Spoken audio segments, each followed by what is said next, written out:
Supreme court की जानिब से 9 अप्रैल को कौमी असम्बली में तहरीक अदम एतमाद पर वोटिंग के बाद नया वज़ीर आज़म मुंतखब करवाने के वाज़ह अहकामात की हुकूमतूली के बाद स्पीकर कौमी असम्बली के खिलाफ तौहीन अदालत की कार्रवाई का इम्कान पैदा हो गया है।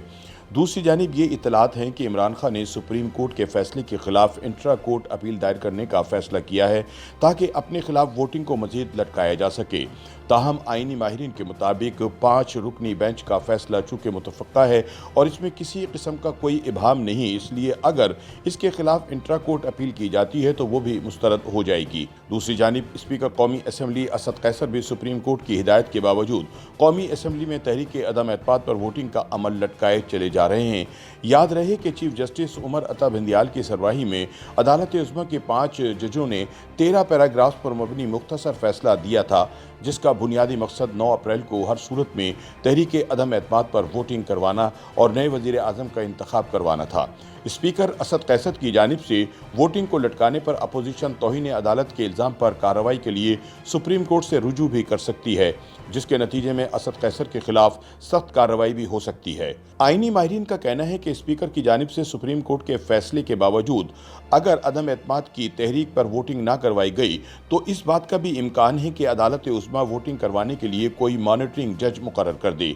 आइए हम आपको बताते हैं कि सुप्रीम कोर्ट के फैसले में क्या कहा गया था और असद कैसर किन अहकामात की हुकूमतूली कर रहे हैं।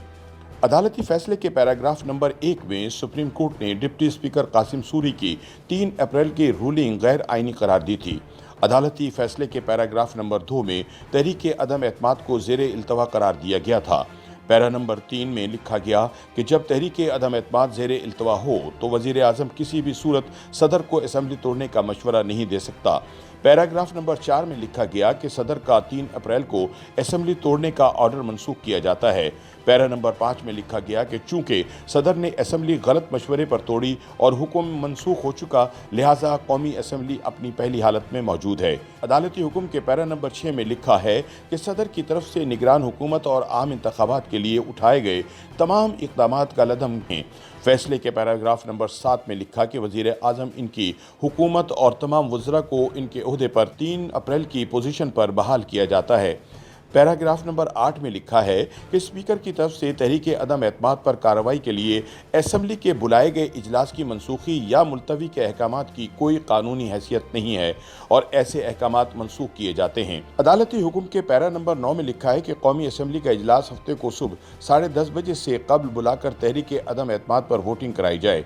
पैरा नंबर 10 में लिखा है कि स्पीकर आइन के तहत उस वक्त तक इजलास मुलतवी नहीं कर सकते जब तक तहरीक अदम एतमाद या तो नाकाम हो जाए या फिर कामयाब हो जाए। सुप्रीम कोर्ट ने अपने फैसले में लिखा है कि अगर तहरीक अदम एतमाद कामयाब हो जाए तो नए वज़ीर आज़म के इंतखाब के बाद ही कौमी असम्बली का इजलास मुलतवी किया जा सकता है।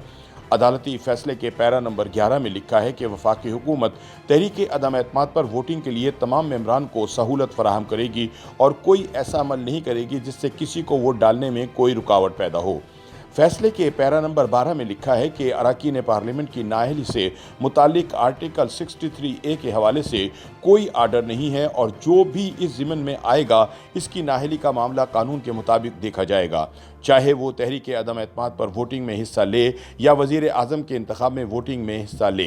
चीफ जस्टिस उमर अता बंदियाल की जानिब से सुनाए गए अदालती फैसले के पैरा नंबर 13 में लिखा गया है कि ये हुक्म दरअसल इस हुक्म का तसलसल है जिसके तहत 3 अप्रैल को कौमी असम्बली तोड़े जाने के बाद सदर और वज़ीर आज़म के अहकामात को इस अज़खुद नोटिस के फैसले के ताबे किया गया था।